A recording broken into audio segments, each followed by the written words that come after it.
Respira hondo y siente el latido de tu propio pecho. Cada golpe es un recordatorio de que hay un Padre esperando tu voz. Tal vez has susurrado oraciones cansadas, tal vez te acostumbraste al silencio y pensaste que el cielo estaba sellado. Pero hoy Dios te dice: clama a mí con todo tu corazón. Yo estoy más cerca que tu próxima palabra y más atento que tus propios pensamientos. No te invito a recitar fórmulas ni a coleccionar promesas vacías, sino a entrar en diálogo vivo con aquel que convierte la cárcel de Jeremías en sala de revelación y el suspiro de David en canción de victoria. ¿Por qué importa? Porque la mayor necesidad de nuestra generación no es información nueva, sino comunión real. Corazones que se sinceren, manos que se eleven aún temblando, almas que acepten ser formadas mientras esperan respuesta. El propósito de este mensaje es simple y disruptivo: despertar tu clamor para que tu historia deje de ser monólogo de angustia y se vuelva sinfonía con el cielo. Vamos a desmontar la idea de un Dios distante y a demostrar verso tras verso, experiencia tras experiencia, que la puerta siempre ha estado abierta. Lo único cerrado era nuestra determinación de cruzarla. Antes de avanzar, haz algo audaz. Escribe ahora mismo en los comentarios: Padre, mi clamor renuncia al silencio y se alinea con tu voluntad. Confío en que tú respondes y revelas lo que aún no veo. Deja que estas palabras sean el primer golpe a las murallas de indiferencia, porque la llave del milagro no está en la elocuencia, sino en la entrega. Número 1. La puerta siempre abierta. ¿Alguna vez has sentido que tocabas puertas, pero ninguna se abría? ¿Que hablabas, pero nadie escuchaba? Dios no es un muro mudo. Él no está distante ni indiferente. Su corazón es una puerta siempre abierta, esperando que clames con sinceridad, con intensidad, con todo tu ser. No para cumplir caprichos, sino para revelarte secretos del cielo que solo se muestran a los que buscan más que respuestas. Buscan relación. Jeremías recibió esta promesa en un lugar inesperado: la prisión, aislado, incomprendido, con el futuro incierto. Y sin embargo, fue ahí en su noche más oscura donde escuchó la voz de Dios diciéndole: clama a mí y yo te responderé. No le dijo: reza bonito o habla correctamente. Le pidió algo más profundo: un clamor. El tipo de oración que no viene de la cabeza, sino de las entrañas. Un grito del alma, un deseo desesperado de conexión.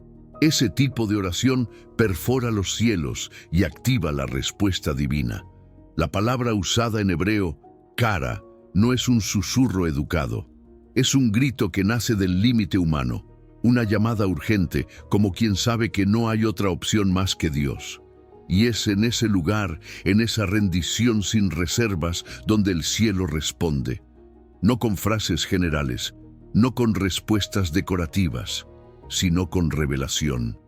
Te enseñaré cosas grandes y ocultas que no conoces. Significa que Dios no solo oye. Él responde con sabiduría, con visión, con acceso a dimensiones que no podrías alcanzar por tu cuenta. Imagínalo así: hay una puerta cerrada. Detrás hay un mapa de propósito, un depósito de paz, una visión del futuro que ni siquiera sospechas. Pero esa puerta no se abre con lógica ni con mérito, se abre con clamor, y cuando decides clamar, Dios no solo abre la puerta, sino que te toma de la mano y te guía a través del misterio. Te muestra los caminos ocultos de tu propia historia, los planes que Él tejió antes de que tú nacieras. ¿Sabías que la oración puede ser una sala de tesoros? No solo un buzón de pedidos. Cuando oras con un corazón rendido, entras en una intimidad donde ya no preguntas por cosas, sino que empiezas a conocer el carácter de Dios. Y en ese lugar descubres que hay respuestas que ni siquiera sabías que necesitabas. Te das cuenta de que Dios no siempre cambia las circunstancias, pero cambia tu perspectiva, y eso muchas veces es el verdadero milagro. Los padres del desierto, hombres y mujeres que se retiraban a orar en soledad profunda, decían que el fin de la oración no era obtener favores, sino conocer a Dios como se conoce a un amigo íntimo. Ellos sabían que el tesoro está en la comunión, no en la transacción, porque cuando conoces su corazón, sabes interpretar su silencio, entender sus tiempos y confiar incluso cuando no hay respuesta inmediata. Ahora escucha esto: cuando Dios dice, clama y yo te responderé, también te está diciendo, yo ya estoy esperando por ti. La puerta ya está abierta, pero Él no la forzará. Espera tu voz, tu decisión, tu vulnerabilidad. No hay condición que te descalifique. Jeremías estaba preso, pero su alma era libre para orar. Lo mismo contigo. No importa si estás atado por preocupaciones, por miedo, por dudas. Puedes clamar desde ahí y Dios responderá. Y cuando Él responde, no solo calma tu ansiedad, enseña, levanta, redirecciona, te da llaves para abrir nuevas etapas, porque la promesa no es solo de escuchar y actuar, sino de enseñar. Dios quiere formarte, moldearte, darte entendimiento. Él no es un mago que da cosas, es un Padre que revela caminos. Hoy Dios te dice, clama a mí con todo tu corazón, no con parte de ti, no con frases repetidas, con verdad, con hambre, con entrega, porque quiero responder, quiero revelarte lo que no ves, quiero enseñarte lo que transforma. Estoy más cerca de lo que imaginas. Estoy escuchando, estoy esperando. ¿Estás listo para clamar desde lo profundo? ¿Estás dispuesto a entrar por esa puerta abierta y recibir no solo respuestas, sino revelaciones? Entonces no calles, no te distraigas. Entra, porque hay cosas grandes y ocultas que solo verás si clamas de verdad. Número 2. Oración que trasciende barreras. Hay oraciones que no se dicen en voz alta, pero que retumban en el cielo con una fuerza incontenible. Hay momentos en los que ni siquiera sabes cómo formular lo que sientes, pero tu alma clama. Y ese clamor crudo, honesto, lleno de lágrimas o de silencio, llega directamente al corazón de Dios. Salmo 34, versículo 17, lo dice con claridad. Claman los justos, y el Señor los oye y los libra de todas sus angustias. No dice de algunas, dice de todas, y esa es una promesa que cambia todo. La oración verdadera no necesita escenarios perfectos, no requiere palabras pulidas ni frases religiosas, solo necesita sinceridad. El clamor del justo no es sofisticado, es profundo, es urgente y sobre todo es escuchado. Cuando oras desde lo más profundo de tu angustia, estás activando un tipo de conexión que trasciende cualquier barrera. No importa si la barrera es emocional, como la ansiedad que te paraliza, espiritual, como la culpa que te aísla, o incluso física, como la situación que te encierra. La oración atraviesa todo eso, porque Dios no pone límites a su escucha cuando el clamor es verdadero. Pero tal vez te preguntas, ¿quién es el justo? ¿Soy yo lo suficientemente justo para ser escuchado? Aquí hay algo poderoso. La justicia a la que se refiere el Salmo no habla de perfección, sino de posición. No es que hayas hecho todo bien, es que estás en relación con aquel que ya lo hizo todo por ti. Cuando Cristo te cubre, cuando vives buscándolo sinceramente, Dios te ve como justo, y a los justos Él los oye, Él los libra. Y aquí viene lo más transformador. Muchas veces la liberación no empieza afuera, sino dentro de ti. El clamor genuino libera primero de la angustia interna, porque lo que realmente nos aplasta no siempre es el problema en sí, sino lo que el problema produce dentro: confusión, miedo, desesperanza, sensación de encierro. La palabra hebrea para angustias, tzara, implica eso. Espacios estrechos donde sientes que no puedes moverte ni respirar. Es como estar atrapado en un cuarto sin salida, pero Dios no solo escucha, Él rescata. El verbo librar, natsal, no es un consuelo superficial, es un rescate activo. como un padre que se lanza al fuego para sacar a su hijo. David sabía bien lo que era eso. El contexto de este salmo lo muestra fingiendo locura ante el rey Aquis para salvar su vida. Estaba solo, humillado, con miedo. No podía hablar en voz alta. Y sin embargo, su alma clamó. Tal vez sin palabras, tal vez solo con un suspiro desesperado. Y Dios respondió. Porque no importa el volumen de tu oración, sino la profundidad desde donde nace. La oración que brota desde el quebranto sincero derrumba muros invisibles. Los muros de Dios no me escucha, los muros de ya oré muchas veces y nada cambió, los muros de no soy suficiente. Y cuando esos muros caen, descubres lo que San Agustín dijo, que Dios está más cerca de ti que tú mismo. Siempre lo estuvo, solo que el dolor te hacía pensar lo contrario. Hay momentos en los que estás rodeado de angustias por todos lados, problemas financieros, pérdidas, enfermedades, relaciones rotas, y lo único que te queda es clamar. Pero cuando lo haces desde lo más profundo, sin máscaras, sin orgullo, sin frases vacías, el cielo se activa. Dios no es sordo al sufrimiento genuino. Él es un padre. Y como cualquier padre amoroso, reacciona cuando escucha el grito de su hijo. No lo duda, no lo posterga, actúa. Y su actuar no siempre es como lo imaginamos. A veces cambia la circunstancia, otras veces cambia tu corazón, pero siempre, siempre responde. Porque su oído es sensible al dolor de sus hijos, y su poder es suficiente para liberar, incluso cuando parece que nada puede cambiar. Así que hoy, si estás rodeado de muros, si sientes que estás atrapado en un lugar estrecho, recuerda esto: clama, clama como David, clama como quien sabe que no tiene otra salida más que Dios, y no lo hagas con miedo, hazlo con fe, porque Él ya prometió. Él dijo que oye, Él dijo que libera, y su palabra no falla. Dios te dice hoy, clama a mí con todo tu corazón, no escondas lo que sientes, no suavices tu dolor, tráelo tal como es. Porque yo soy el Dios que responde, el Dios que rescata, el Dios que derrumba las paredes que te rodean y te guía hacia un lugar ancho, libre y lleno de paz. Número 3. El poder de la persistencia. Hay batallas en la vida que no se ganan con fuerza, sino con persistencia. Hay puertas que no se abren con un solo toque, sino con una oración que no se rinde. Jesús, sabiendo esto, le habló a sus discípulos con una parábola que sigue siendo tan poderosa hoy como lo fue hace 2000 años.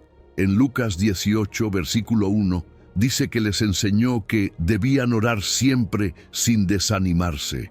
No fue un consejo, fue una instrucción clara.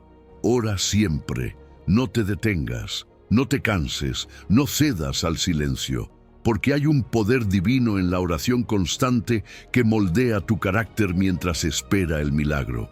La persistencia en la oración no es señal de falta de fe, sino su máxima expresión. Porque la fe verdadera no se mide por la rapidez de una respuesta, sino por la constancia del corazón que sigue creyendo aunque no vea nada. Jesús lo dejó claro en la parábola de la viuda persistente. Una mujer que, en una sociedad que no le daba voz, insistió ante un juez que no temía a Dios ni respetaba a nadie, y sin embargo, por su insistencia, obtuvo justicia. Si un juez injusto responde a la perseverancia, ¿cuánto más lo hará nuestro Padre amoroso? Lo que Jesús está revelando aquí es que Dios no se molesta con nuestras oraciones repetidas. Al contrario, se deleita en la fe que vuelve una y otra vez, en la fe que no negocia con el desánimo. Porque sí, el desánimo es el enemigo silencioso que muchas veces derrota al creyente antes de que llegue la victoria. Y es ahí donde la oración persistente se convierte en martillo y cincel. Golpea, modela, talla. No solo cambia lo que está afuera, también transforma lo que está adentro. La oración persistente forma paciencia, entrena humildad y fortalece la esperanza. Jesús no nos enseñó a orar ocasionalmente, sino pantote, siempre, en toda circunstancia. Cuando todo está bien, pero también cuando todo se derrumba. Cuando hay palabras y cuando solo hay lágrimas. Cuando hay fuerza y cuando solo hay suspiros. Porque el clamor constante, aunque parezca repetitivo, tiene una voz única en el cielo, la voz de la confianza inquebrantable. En este pasaje, Jesús no solo nos anima a ser persistentes, sino que vincula esa persistencia con la preparación para su regreso. Si lees el capítulo anterior, Lucas 17, verás que él habla del fin de los tiempos, de cómo será cuando vuelva. Y en ese contexto nos dice que lo que marcará a sus verdaderos seguidores será la fe que no se apaga, la oración que no cesa, la confianza que no se rompe con el paso del tiempo. Persistir en oración es permanecer en la fe mientras el mundo cambia, mientras la espera se alarga, mientras todo parece tardar. Y aquí hay algo muy liberador. Esta parábola valida la expresión emocional honesta. La viuda no llegó con palabras bonitas, llegó con necesidad, llegó con insistencia, llegó con la misma petición una y otra vez, porque la oración efectiva no siempre es elocuente. A veces es una sola frase repetida 1000 veces, a veces es un «Señor, ayúdame», dicho entre lágrimas.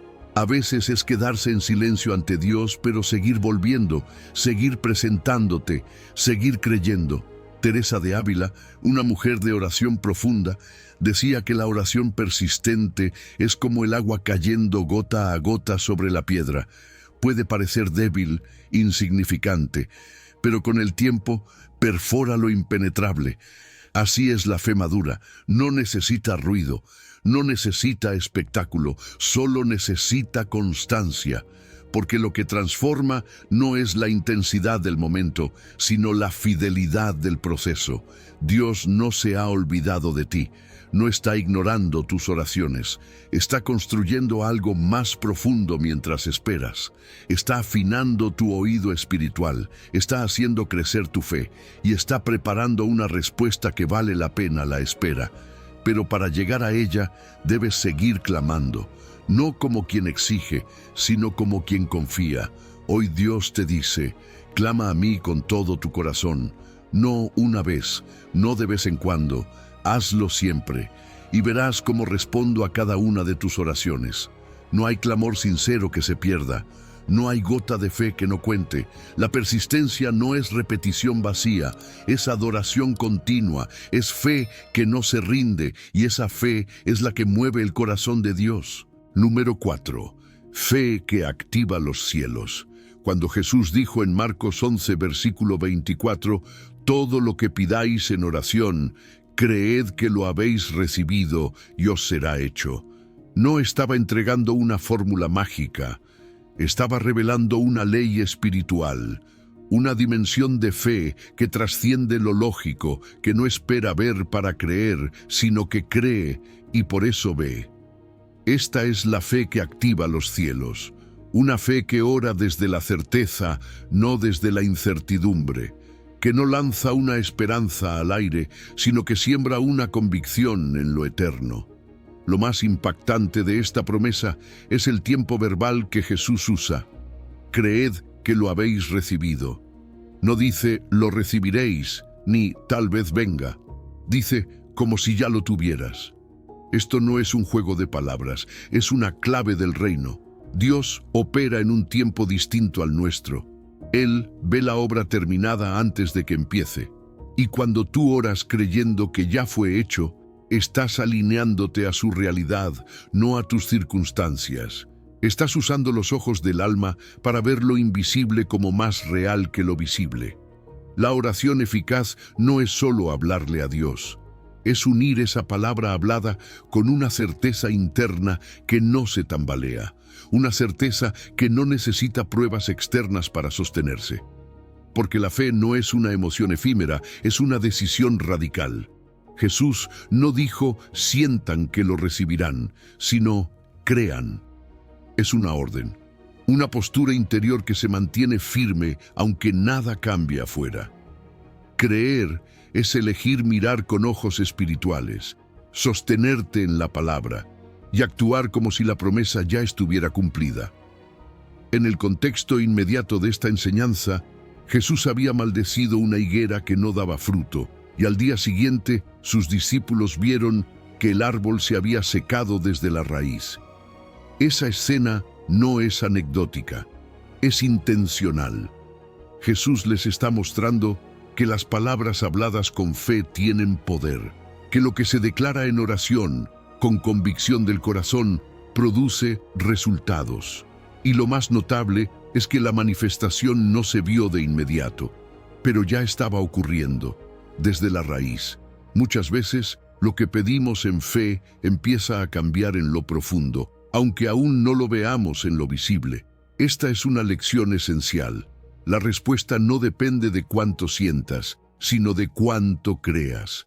Porque si buscas una emoción para sostener tu fe, estarás tambaleando todo el tiempo. Pero si decides creer, aunque tu corazón tiemble, Dios honra esa decisión.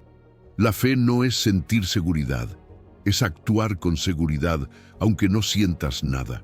Es declarar lo que Dios dijo como verdad, incluso cuando tu realidad grita lo contrario.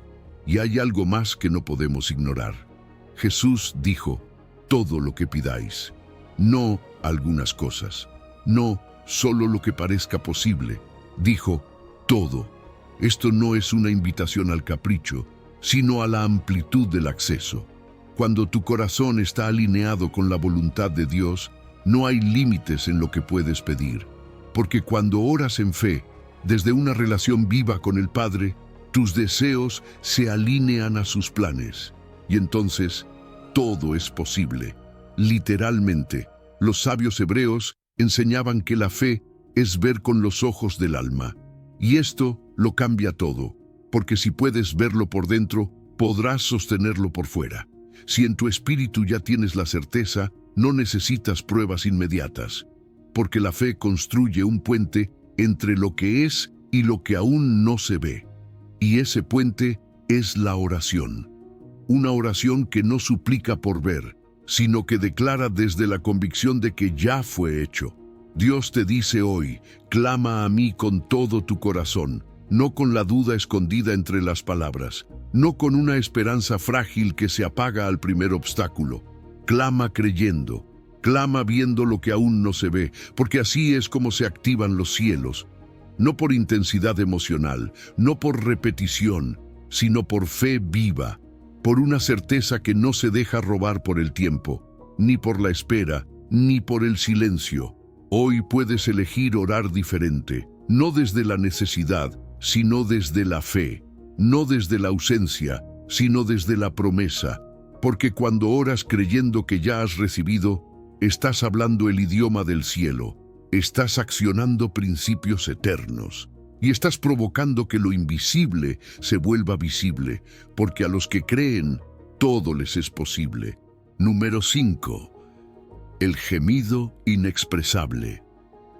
Hay momentos en la vida en los que ya no sabes qué decirle a Dios, donde la oración no fluye, las palabras no alcanzan y el alma está tan cargada que solo puedes suspirar.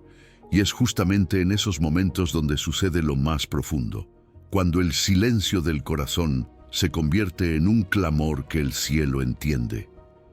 Romanos capítulo 8, versículo 26. Nos recuerda que el Espíritu nos ayuda en nuestra debilidad, porque no sabemos orar como deberíamos, pero el Espíritu mismo intercede por nosotros con gemidos indecibles. Es decir, cuando tú ya no puedes orar, el Espíritu ora por ti. Cuando tu voz se quiebra, Él levanta una intercesión perfecta, nacida de tu quebranto. Hay un tipo de oración que no se forma con frases, es la que nace de las lágrimas, de los gemidos, de los vacíos que no se pueden explicar.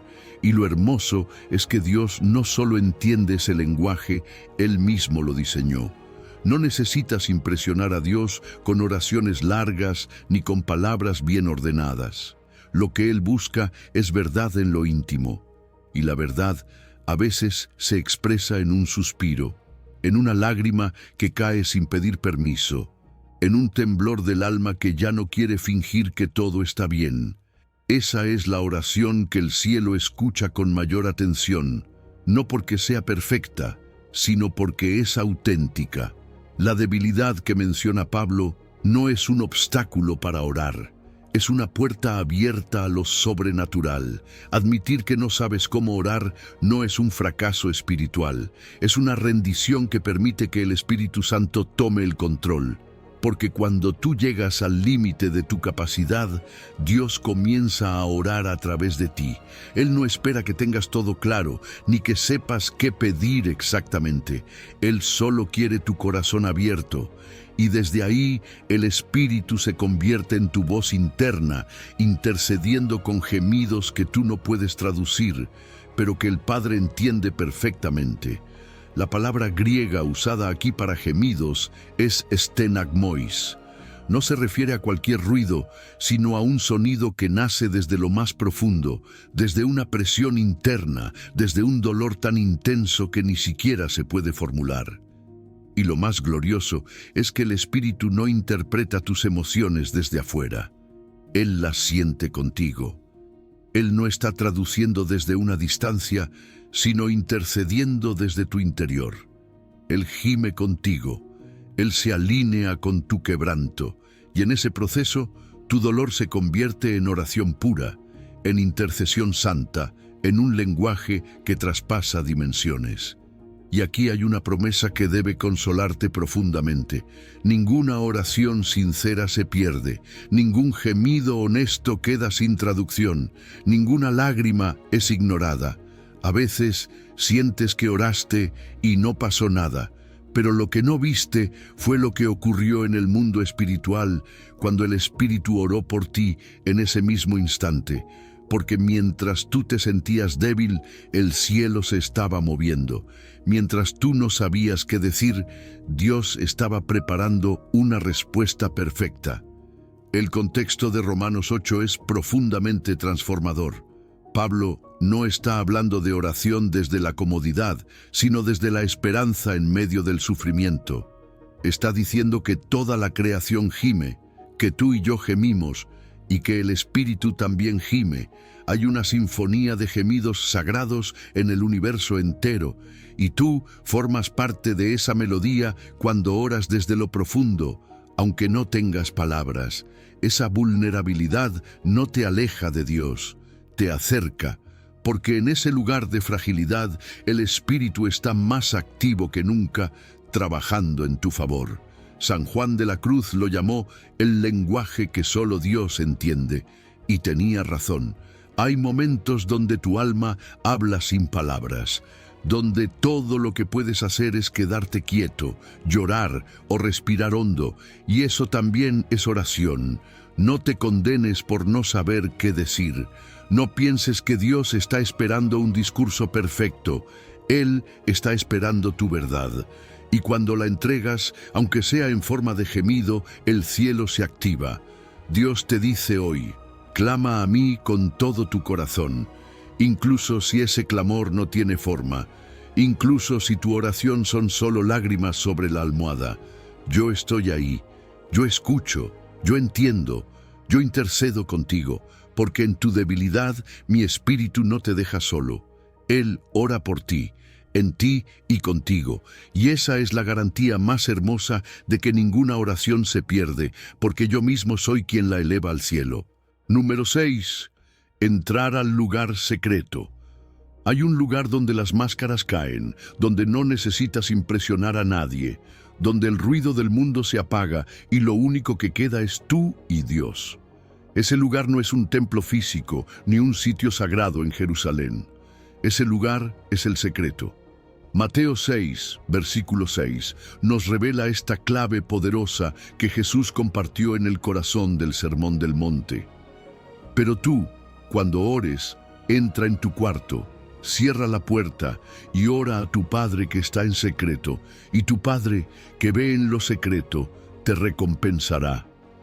Esta no es solo una instrucción, es una invitación a un santuario invisible donde la intimidad con Dios se vuelve posible, donde el clamor del corazón recibe respuesta directa del cielo. Entrar en el cuarto no significa simplemente cerrar una puerta física, significa hacer un movimiento interior, cortar el flujo de las distracciones, apartarse voluntariamente de la necesidad de ser visto, validado o aplaudido. Es llevar tu atención, tu alma, tu conciencia entera a una sola dirección, el rostro de Dios. Es un acto de concentración profunda, una decisión radical de esconderte del mundo para exponerte completamente ante aquel que ve en lo secreto. Porque mientras todos los demás miran lo externo, Él mira lo interno. Y es ahí, en ese espacio oculto, donde sucede lo real. Jesús está marcando un contraste fuerte con la religiosidad del momento. Está diciendo, no ores como los hipócritas, que hacen de la oración un espectáculo, porque en el fondo no están hablando con Dios, están hablando para ser admirados. Pero cuando tú cierras la puerta, cuando apagas el ruido del ego, cuando eliges desaparecer del escenario para aparecer en el espíritu, entonces ocurre el encuentro verdadero. Porque el secreto revela la verdad. Ahí no hay filtros, ahí no hay actuación, ahí está lo que eres, lo que cargas, lo que anhelas. Y ahí, justo ahí, el Padre ve, escucha, responde. La palabra griega que se usa para cerrar kleisas no es accidental. Implica un acto firme, una decisión clara de aislarte. No es cerrar por cerrar, es excluir lo que estorba, lo que interrumpe, lo que desvía. Y eso hoy es más desafiante que nunca, porque vivimos en una era donde todo grita por tu atención. El celular vibra, las redes llaman, la agenda presiona y cada notificación intenta invadir tu cuarto interior. Pero Jesús sigue diciendo lo mismo: entra, cierra, ora. Porque aunque todo afuera se mueva, hay un lugar que debe permanecer en silencio para que Dios hable. Y lo más impresionante es esta promesa: tu Padre, que ve en lo secreto, te recompensará. Jesús no dice qué recompensa será, no la encasilla, no la limita, porque la recompensa del cuarto secreto puede ser muchas cosas: paz en medio del caos, sabiduría para decidir, fuerza en el quebranto, dirección cuando hay confusión, o simplemente y maravillosamente la experiencia de su presencia. Y eso ya es todo, porque lo que recibes ahí no se puede comprar, no se puede fingir, no se puede imitar. Es la recompensa de quien ha aprendido a habitar el lugar donde nadie más ve, pero donde Dios revela lo más profundo. Los padres del desierto lo sabían. Se retiraban no por huir del mundo, sino por encontrarse con el cielo. Sabían que el silencio no es vacío, sino plenitud que se revela solo a los que se atreven a esperar en lo oculto. Hoy, en medio de esta era ruidosa, hiperactiva, urgente y saturada de estímulos, encontrar ese cuarto es más difícil, pero también más necesario, porque solo ahí tu clamor se purifica, solo ahí tu oración se alinea. Solo ahí el Padre responde no por lo que aparentas, sino por lo que verdaderamente eres delante de Él. Y no se trata de orar mejor, más bonito, más largo. Se trata de orar con el corazón expuesto, con intención clara, con enfoque absoluto. Orar sabiendo que no necesitas gritar para ser escuchado, ni convencer para ser atendido. Solo necesitas estar, presentarte, cerrarlo todo y clamar desde ese lugar invisible que solo tú y Dios conocen. Dios te dice hoy: clama a mí con todo tu corazón. No desde la multitud, sino desde el secreto. No desde el ruido, sino desde la intimidad. Porque ahí, en ese espacio que solo tú puedes construir, yo estoy esperando. Te veré en lo secreto, te escucharé en lo profundo y te recompensaré en lo visible. Porque los cielos se mueven desde lugares ocultos. Y cuando tú entras al cuarto, yo abro mi corazón. Número 7. Oración alineada a su voluntad. Orar no es simplemente hablarle a Dios, es sintonizar el corazón con el cielo. Es entrar en la frecuencia correcta, donde ya no se trata de pedir lo que queremos, sino de desear lo que Él ya quiere dar. Primera de Juan, capítulo 5, versículos 14 y 15 dice: «Y esta es la confianza que tenemos en Él, que si pedimos algo conforme a su voluntad, Él nos oye. Y si sabemos que nos oye en cualquier cosa que pidamos, sabemos que tenemos las peticiones que le hayamos hecho». Aquí no hay incertidumbre, hay certeza, hay una fórmula espiritual revelada. Alineamiento produce audición. Audición garantiza respuesta. La oración verdaderamente poderosa no es la que convence a Dios de hacer algo, sino la que nace del conocimiento profundo de su voluntad. Y eso se descubre en la intimidad, en su palabra, en el silencio reverente donde la carne se calla y el espíritu escucha. Cuando oras desde ese lugar, con esa claridad, tus palabras ya no son deseos sueltos, son declaraciones alineadas con el propósito eterno de Dios. Y cuando eso ocurre, no hay nada que pueda detener la respuesta. Aquí es donde muchos se frustran en su vida de oración, porque oran, oran y oran, pero desde su voluntad, no desde la de Él. Y cuando no ven respuestas, creen que Dios no escucha. Pero Juan es claro: si pedimos conforme a su voluntad, Él oye. No dice quizás, no dice a veces, dice que Él oye. Y si sabes que Él oye, entonces puedes estar seguro de que tienes lo que pediste. Esta es una oración que nace en sintonía, no como una frecuencia buscando conexión, sino como una frecuencia que ya está conectada y solo transmite lo que el cielo ya autorizó. La confianza, en este pasaje, es una palabra muy especial, parresía. En el griego no solo significa seguridad, sino libertad para hablar con total franqueza, como un hijo que entra a la habitación de su padre sin miedo, sin nervios, sabiendo que será escuchado. Esa confianza es el fruto de una relación. No nace del esfuerzo humano, nace de conocer a Dios, de saber que su carácter es bueno, que sus planes son sabios, y que si algo no llega como esperabas, es porque algo mejor está alineado con su voluntad. Y mira este patrón maravilloso que revela Juan: cuando oras conforme a su voluntad, Él oye, y si Él oye, entonces tienes. Esta progresión es más que lógica, es espiritual.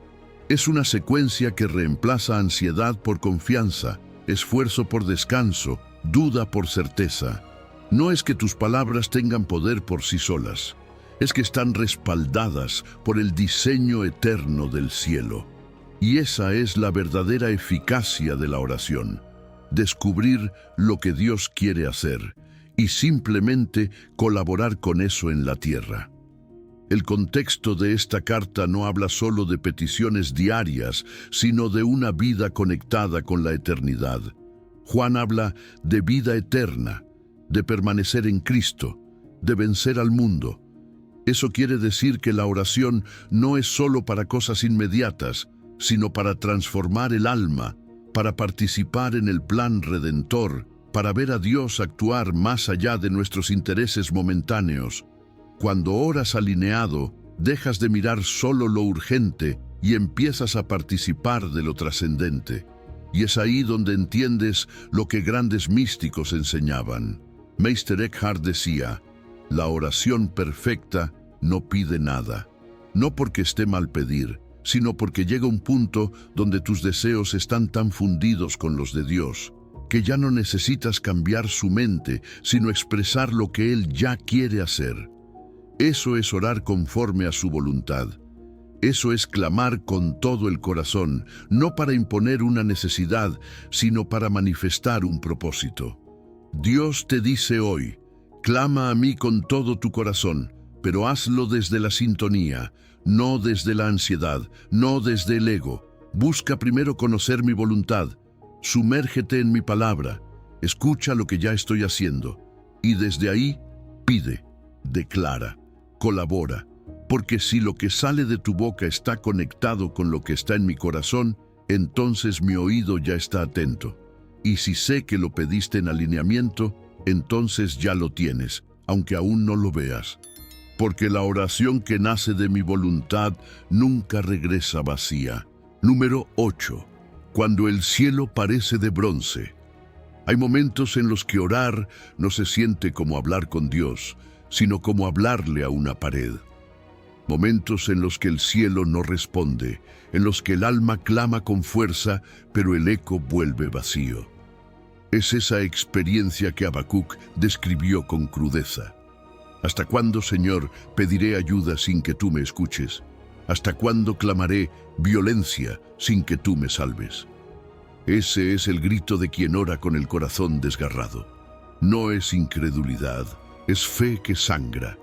Es la voz de quien sigue buscando a Dios, incluso cuando todo parece indicar que no hay respuesta. Cuando el cielo parece de bronce, cuando tus oraciones parecen rebotar en lo alto y no llegar a ningún lugar, no estás fuera del plan de Dios. Estás dentro de un proceso más profundo, más maduro, más real, porque incluso el silencio de Dios tiene propósito. No es castigo, no es indiferencia, es un terreno donde la fe deja de depender de la emoción y empieza a echar raíces en la convicción. Habacuc no se calló. No disfrazó su frustración con frases espirituales. No fingió tener paz cuando lo que sentía era urgencia, impotencia, confusión.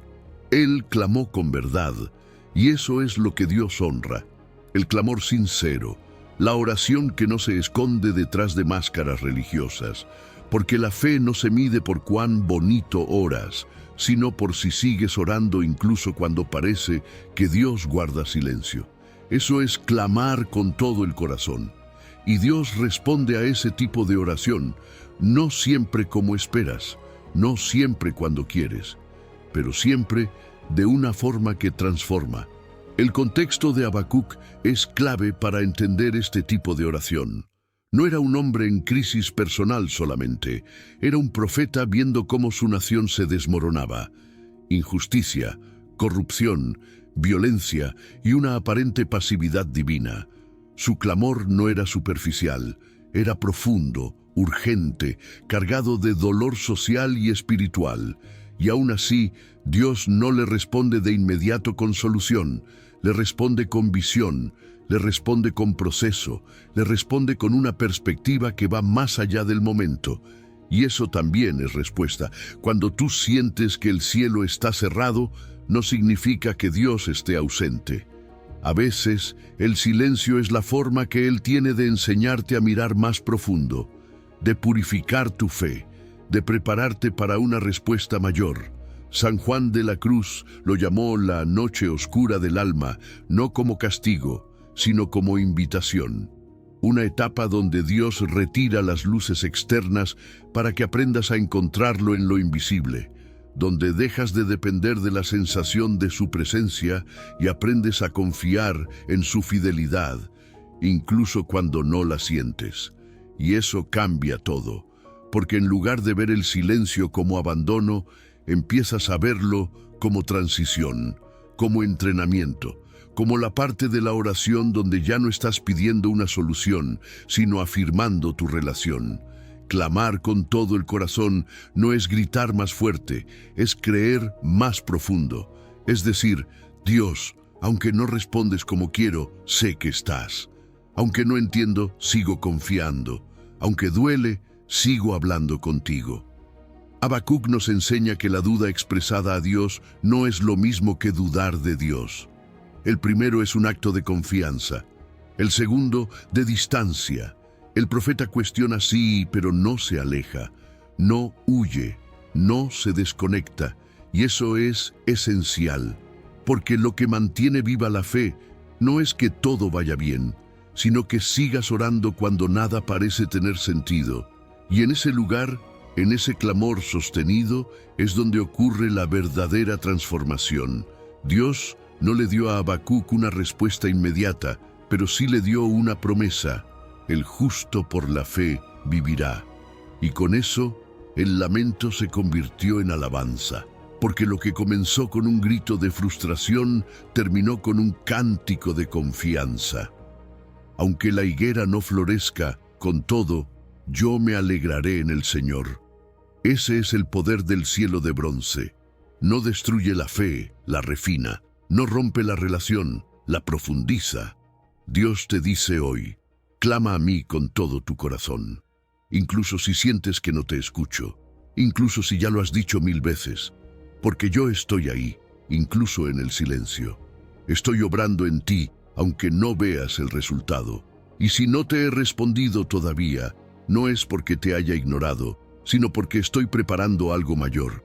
No dejes de clamar, porque en cada oración, aunque no lo notes, estás siendo formado. Y cuando llegue mi respuesta, verás que no fue demora, fue diseño. Número 9. Oración que transforma naciones. Cuando el cielo quiere transformar una nación, no empieza con el gobierno, ni con la economía, ni con las estructuras políticas. Empieza con su pueblo. Empieza contigo. Segunda de Crónicas, capítulo 7, versículo 14, nos da una fórmula tan poderosa como clara. Si mi pueblo, que lleva mi nombre, se humilla y ora, y me busca y abandona su mala conducta, yo lo escucharé desde el cielo, perdonaré su pecado y restauraré su tierra. Esta no es una promesa vaga ni una sugerencia religiosa, es un plan estratégico del cielo, una ruta trazada por Dios mismo para provocar restauración nacional, espiritual, social y territorial. Esta palabra no está dirigida a los otros, está dirigida al pueblo de Dios, a quienes llevan su nombre, a ti y a mí, y eso cambia todo. Porque muchas veces oramos para que Dios cambie nuestro entorno, pero sin revisar nuestra condición. Oramos por justicia, mientras toleramos pequeñas injusticias en nuestra casa. Clamamos por sanidad nacional, pero sin sanar nuestras propias heridas internas. Pero aquí, Dios nos devuelve la responsabilidad. Él dice, si mi pueblo, si tú, si nosotros. No apunta al mundo, apunta a los suyos. Y no es solo orar, hay una secuencia, 4 verbos, una progresión que revela un patrón espiritual de transformación profunda. Primero, humillarse, porque no hay restauración sin rendición.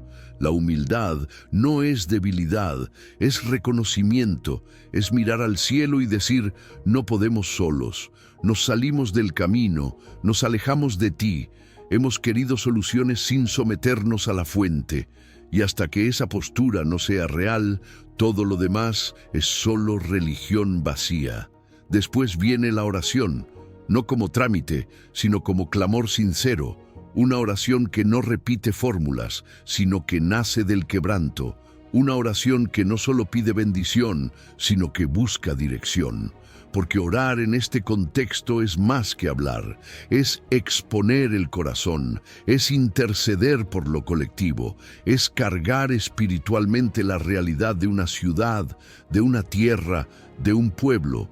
Es orar como quien sabe que el destino de una nación puede cambiar desde un cuarto cerrado.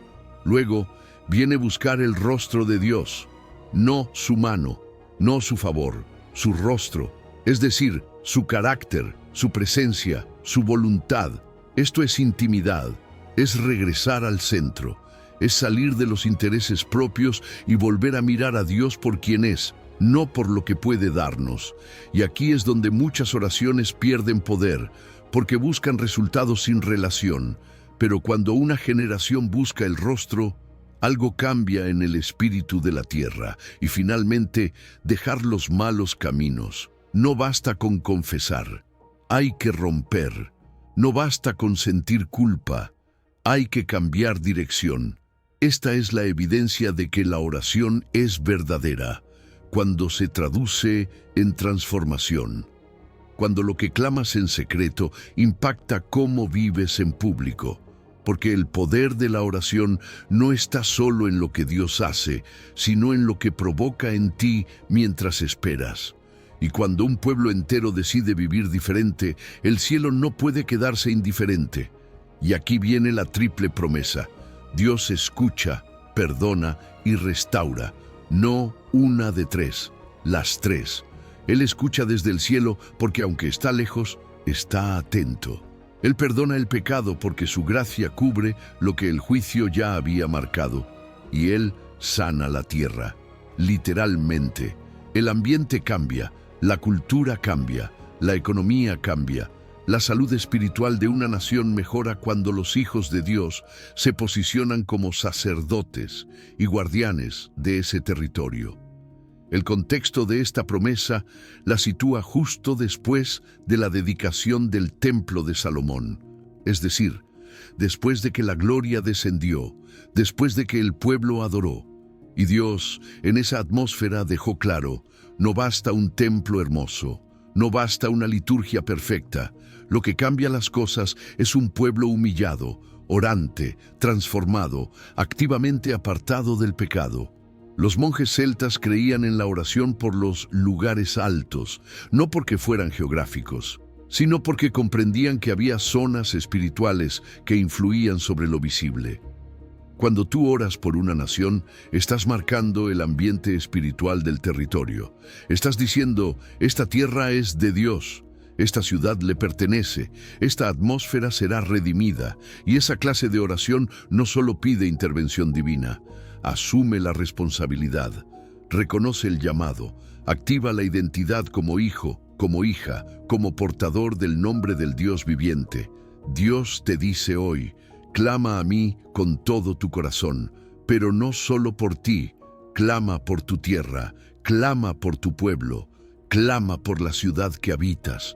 Porque si tú te humillas, si tú oras, si tú me buscas, si tú dejas el camino equivocado, yo, el Dios que nunca miente, escucharé, perdonaré y restauraré, porque todavía hay esperanza para tu nación y comienza contigo.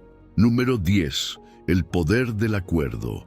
Hay una dimensión de la oración que no se activa solo con palabras, sino con unidad. Una fuerza espiritual que no se trata de orar más fuerte, sino de orar juntos, en un mismo sentir, con un mismo propósito. Jesús lo dijo de forma directa y poderosa en Mateo 18, versículos 19 y 20.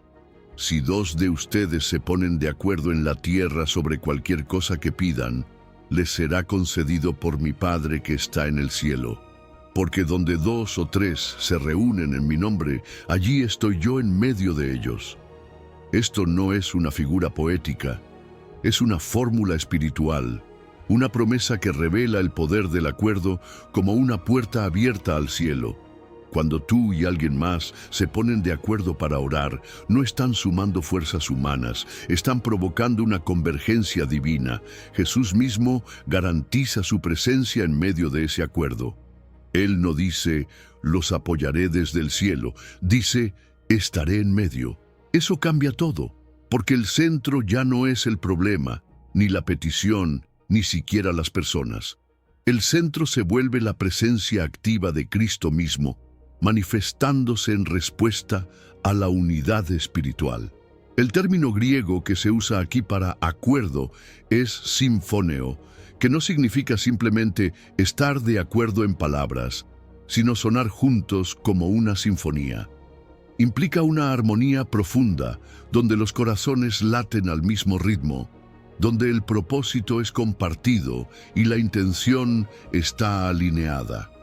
No se trata de decir amén a cualquier cosa, sino de entrar en una convicción compartida, en una fe común, en una dirección espiritual unificada. Y cuando eso ocurre, la atmósfera cambia. Este tipo de acuerdo crea un campo espiritual donde el reino de Dios se manifiesta con mayor fuerza. No porque Dios necesite número para actuar, sino porque la unidad refleja su naturaleza. Dios es uno, y cuando nosotros oramos en unidad, lo representamos de forma más clara. Es como si el cielo encontrara en ese acuerdo una réplica de su propio diseño. Armonía, propósito, sincronía. Por eso Jesús dice que allí mismo, donde dos o tres se unen, Él está presente, no solo oyendo manifestándose. y observa el alcance de la promesa. Cualquier cosa que pidan. No limita temas, no restringe áreas. Jesús abre la puerta a la intervención celestial en cualquier necesidad que se traiga en ese acuerdo santo. Claro, la condición está en hacerlo en mi nombre, lo cual implica alinear la petición con su carácter, con su voluntad, con su autoridad. No es un cheque en blanco, es una garantía de respaldo cuando lo que se pide está en sintonía con el corazón de Cristo. El contexto de este pasaje también habla de restauración en las relaciones, y eso es intencional. Porque muchas veces el poder del acuerdo se ve bloqueado por desacuerdos no resueltos. No puedes entrar en oración poderosa con alguien si primero no hay reconciliación sincera. La unidad no puede ser falsa, tiene que ser real. Tiene que fluir desde un corazón perdonado y perdonador. Solo así, la cuerda espiritual se entrelaza con fuerza, como dice Eclesiastés. Cordón de 3 dobleces no se rompe fácilmente. Y aquí viene algo maravilloso. Jesús no pide una multitud, pide 2 o 3. No necesitas una iglesia llena, solo un corazón dispuesto a unirse al tuyo con fe.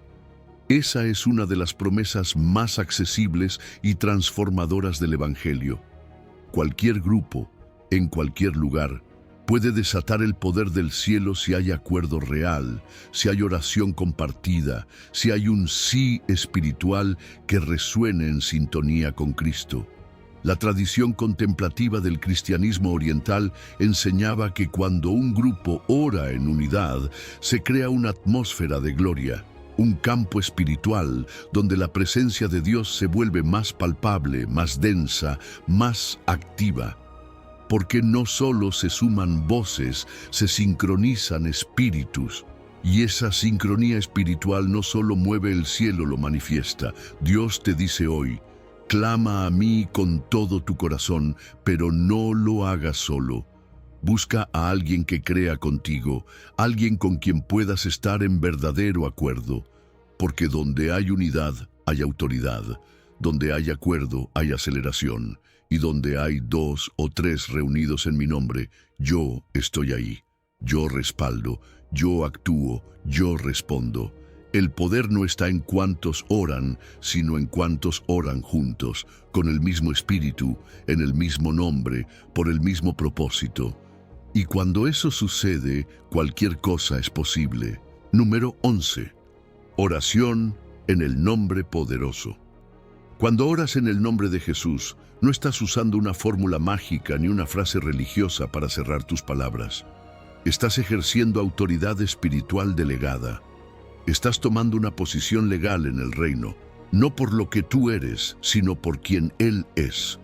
En Juan 14, versículos 13 y 14, Jesús dice, «Y todo lo que pidáis en mi nombre, lo haré, para que el Padre sea glorificado en el Hijo.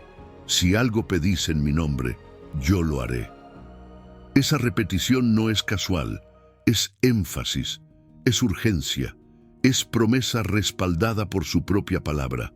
Aquí no hay dudas, hay poder, hay una garantía que activa el cielo, orar en su nombre. Ese nombre no es solo una etiqueta, es una identidad completa, representa su carácter, su autoridad, su misión, su victoria. Cuando oras en el nombre de Jesús, no estás pidiendo desde tu posición humana limitada, estás orando desde tu unión espiritual con Él. Te posicionas en Cristo y te alineas con lo que Él ya ha conquistado. No estás tratando de convencer al Padre de que te escuche. Estás entrando como hijo, como hija, con acceso total, porque estás cubierto por el nombre que venció al pecado, a la muerte y al infierno. Pero esta promesa no es para todo tipo de oración. No todo lo que se dice en el nombre de Jesús lleva su respaldo. Porque orar en su nombre no es solo decir esas palabras, es pedir conforme a lo que ese nombre representa. Es orar con su corazón, con su intención, con su perspectiva. es buscar que el Padre sea glorificado a través de la respuesta, no simplemente que tus deseos se cumplan. Y eso es lo que cambia la dinámica de la oración, porque ya no estás buscando satisfacerte a ti mismo, sino manifestar el propósito de Dios en la tierra. Jesús dice, lo haré, no lo evaluaré, no veré si es conveniente. Dice, lo haré. Él mismo se compromete a ejecutar la petición que esté alineada con su nombre. Eso convierte la oración en un canal de colaboración con la obra activa de Cristo. Él no solo intercede por ti, actúa por ti. Él no solo escucha, interviene. Y cuando entiendes eso, ya no oras como mendigo espiritual. Oras como embajador, como alguien que representa a Cristo en la tierra y sabe que tiene acceso al poder del cielo. Este pasaje está enmarcado en un momento clave. Jesús está despidiéndose de sus discípulos. Sabe que ya no estará con ellos físicamente, pero les asegura que seguirán conectados con el cielo. ¿Cómo? Por medio de su nombre. Y esa promesa se completa con la llegada del Espíritu Santo. Es decir, no estás solo cuando oras. El Espíritu confirma tu identidad, Jesús ejecuta la petición y el Padre recibe la gloria. La Trinidad entera envuelta en tu oración. Eso no es pequeño, es inmenso, es eterno. Y hay algo más, la amplitud de la promesa. Jesús dice todo y algo. No pone límites específicos. Eso no significa que todo lo que pidas se dará como tú lo imaginas, pero sí que no hay áreas fuera del alcance de su poder. Puedes orar por provisión, por sanidad, por dirección, por transformación, y mientras esté alineado con su nombre, puedes tener la plena confianza de que Él actuará. Porque el reino no responde a gritos, responde a autoridad, y su nombre es autoridad pura. En la tradición de los padres ortodoxos existe la conocida oración de Jesús. Señor Jesucristo, Hijo de Dios, ten piedad de mí, pecador. Esta oración sencilla, repetida con conciencia, se convierte en un ancla espiritual, no por su forma, sino por su enfoque. El poder está en el nombre invocado con fe, con humildad, con reverencia, porque cada vez que clamas ese nombre, estás afirmando que no vienes con tus méritos, sino con su sangre.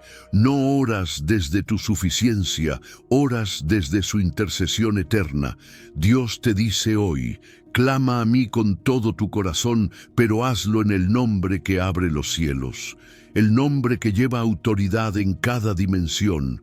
El nombre que trae respuesta, que expulsa tinieblas, que desata milagros, que glorifica al Padre. No necesitas gritar, necesitas posicionarte, no necesitas impresionar, necesitas alinearte, porque cuando pides en mi nombre, no estás solo hablando, estás activando una promesa viva. Y yo mismo, dice Jesús, lo haré. Número 12. Oración vestida de gratitud. La oración no es solo el acto de pedir, es también el arte de confiar. Y cuando esa confianza se expresa con gratitud, algo se rompe por dentro. La ansiedad pierde su fuerza y la paz de Dios toma el control. Pablo lo explicó con claridad en Filipenses 4, versículos 6 y 7.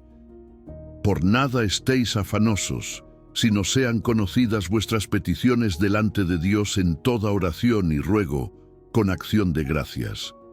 Y la paz de Dios, que sobrepasa todo entendimiento, guardará vuestros corazones y vuestros pensamientos en Cristo Jesús. Esta no es una frase bonita para colgar en la pared. Es una estrategia espiritual para desarmar la ansiedad y abrirle paso a una paz que no depende de lo que está pasando, sino de quién está reinando. Pablo no está escribiendo estas palabras desde una playa tranquila, sino desde una prisión. Desde ese lugar oscuro y restringido, él enseña cómo vivir una libertad interior inquebrantable y nos dice algo radical: no te afanes por nada, no algunas cosas, no las grandes cosas, por nada. Esa instrucción corta de raíz todo argumento que justifique la preocupación como un hábito normal. No es normal, es tóxica, es enemiga directa de la fe, y la alternativa que Pablo propone no es negar las preocupaciones, sino transformarlas. ¿Cómo? Con oración, con ruego y con acción de gracias. Aquí está el corazón de este pasaje. La gratitud no es solo algo que haces después de recibir la respuesta, es algo que expresas mientras estás esperando. Es una vestidura que le pones a tu oración, una declaración de fe que dice: Señor, aún no lo tengo, pero ya te doy gracias porque sé que me oyes, sé que estás obrando, sé que eres fiel. Esa gratitud no se basa en lo visible, sino en la confianza en el carácter de Dios. Y esa actitud cambia la atmósfera interior del orante, porque donde hay gratitud, la ansiedad se debilita. Donde hay acción de gracias, la desesperación se transforma en expectativa. Y entonces ocurre lo que Pablo promete: la paz de Dios desciende. Pero no una paz cualquiera, una que sobrepasa todo entendimiento, es decir, que no se puede explicar con lógica, que no se puede fabricar con pensamientos positivos. Es sobrenatural. Es un regalo que solo se experimenta cuando el corazón elige confiar por encima de las circunstancias. Es esa paz que no necesita explicaciones para ser real, que no depende de que todo esté bien afuera, porque ya todo fue alineado por dentro, y esa paz no solo te consuela, te protege. Pablo dice que guardará vuestros corazones y vuestros pensamientos.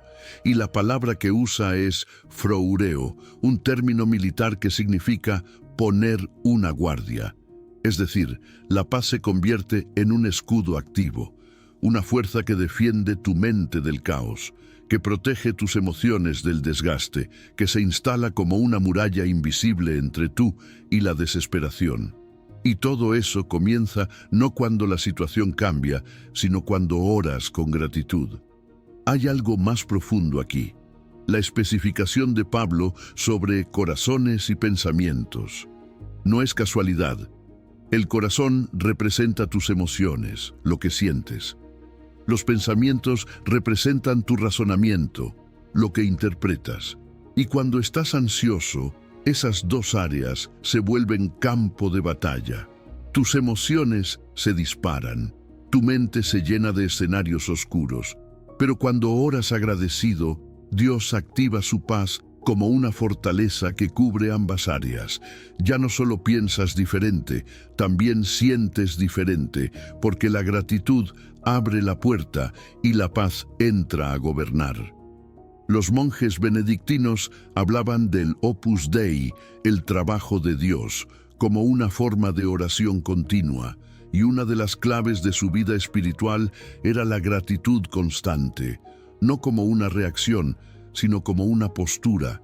Ellos entendían que agradecer no era solo decir gracias después de recibir, era preparar el corazón antes de recibir.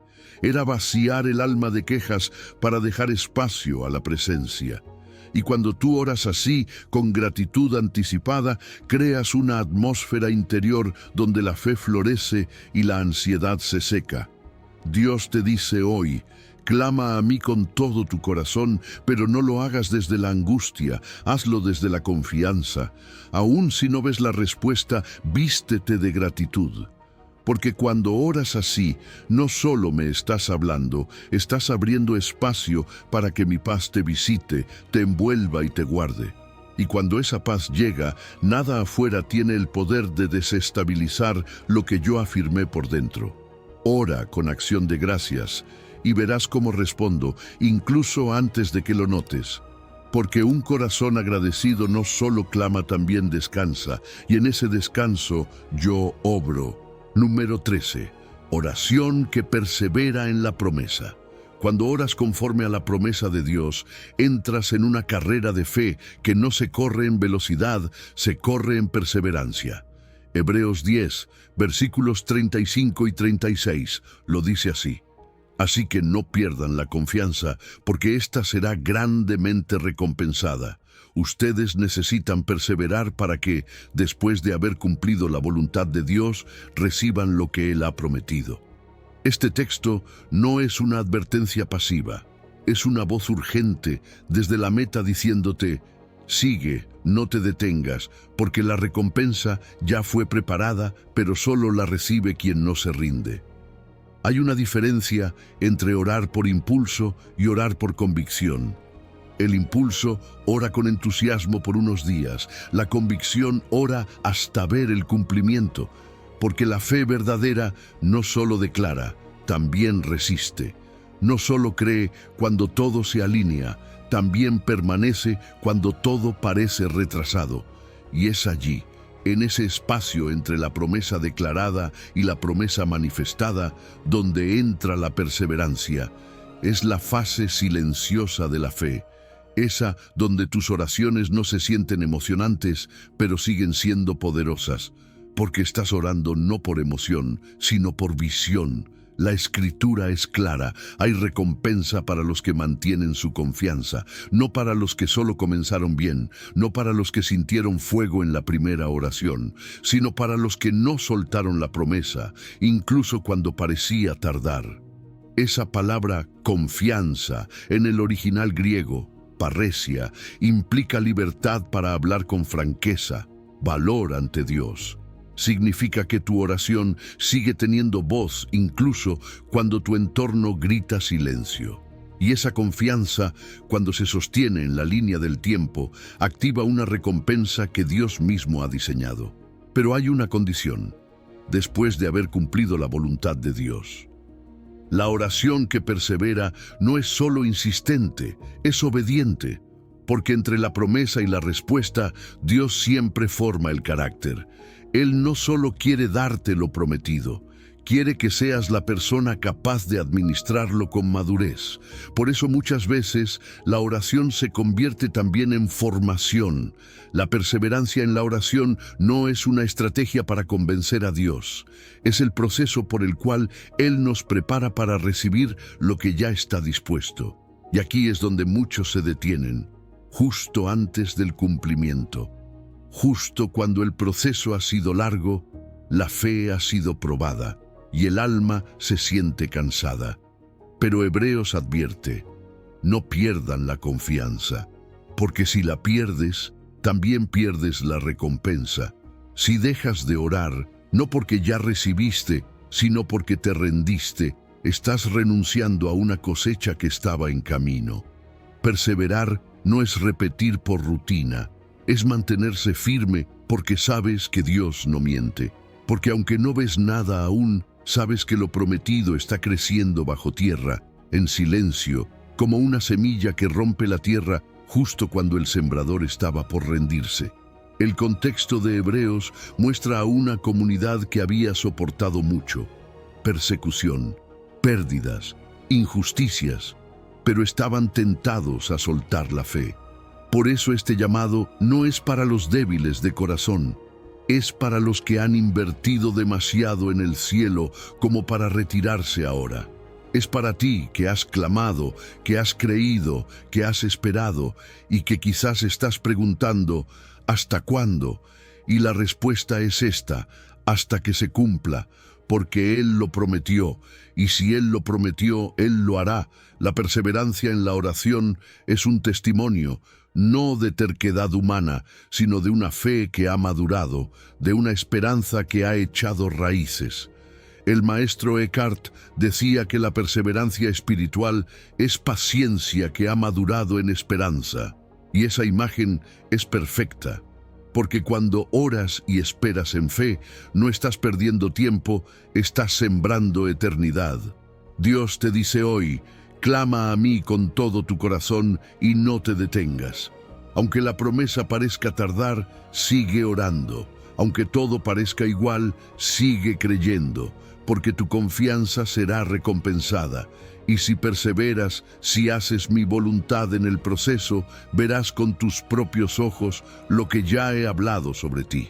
No estás repitiendo oraciones vacías, estás sosteniendo con tu fe una promesa viva, y pronto, muy pronto, lo que parecía lejano se manifestará. Porque la oración que persevera abre camino a lo que solo la fidelidad puede tocar.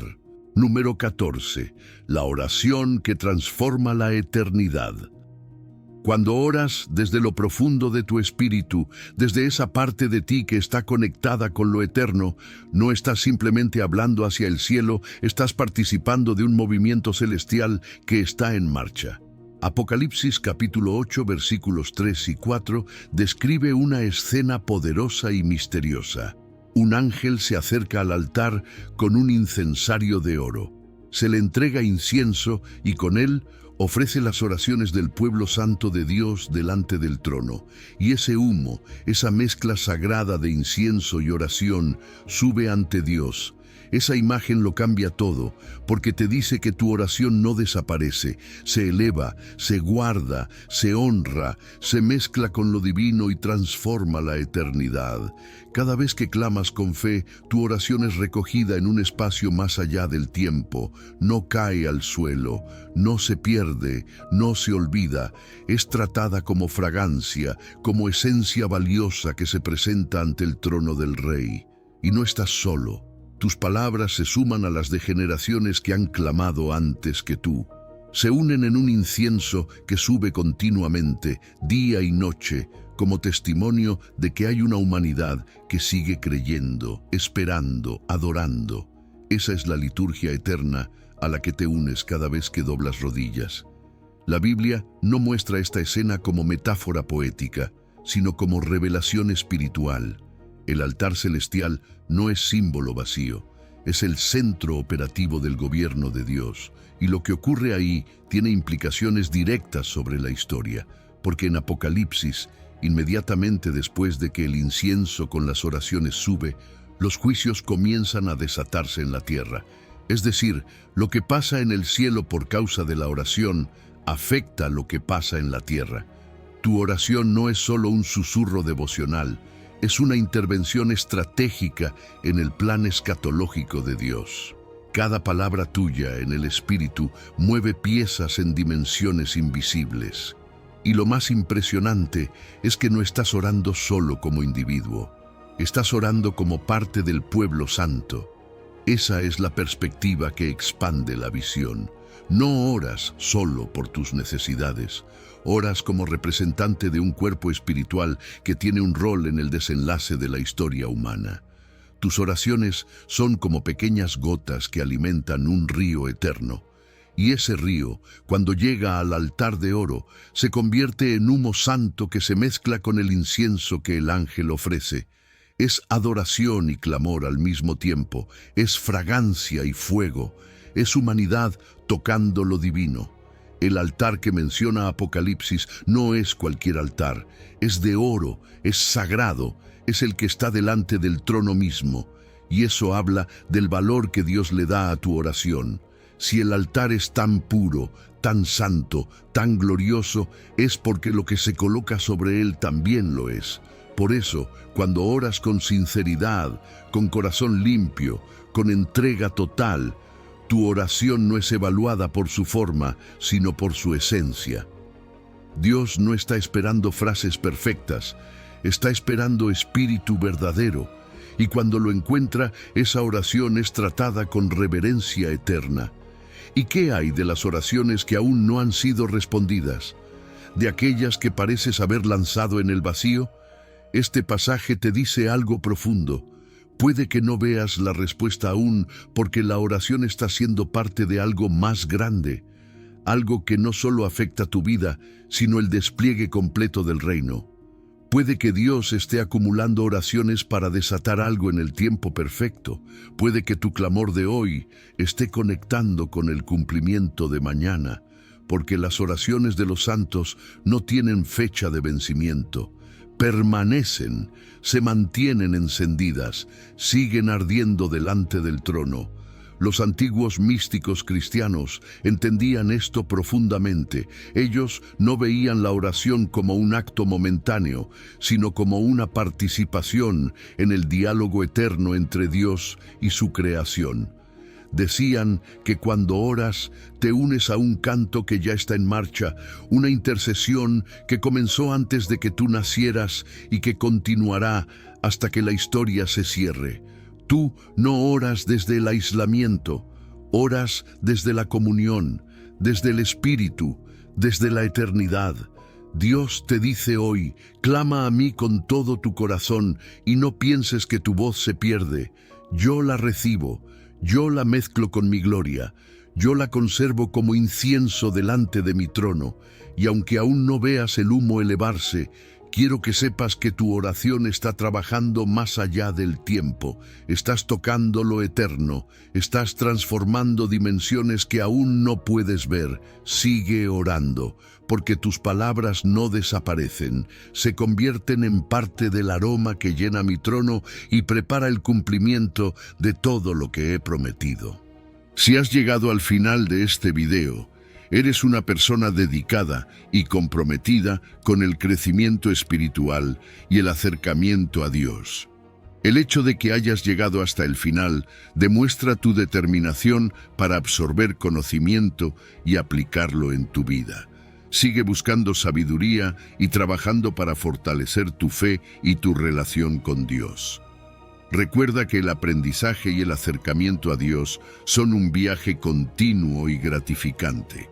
Mis videos ayudan a las personas de cualquier edad a acercarse a Dios, redescubriendo enseñanzas olvidadas y profundizando en la palabra divina. Comenta, estoy más cerca de Dios, para hacernos saber que llegaste hasta aquí y que estás en este camino de fe con nosotros.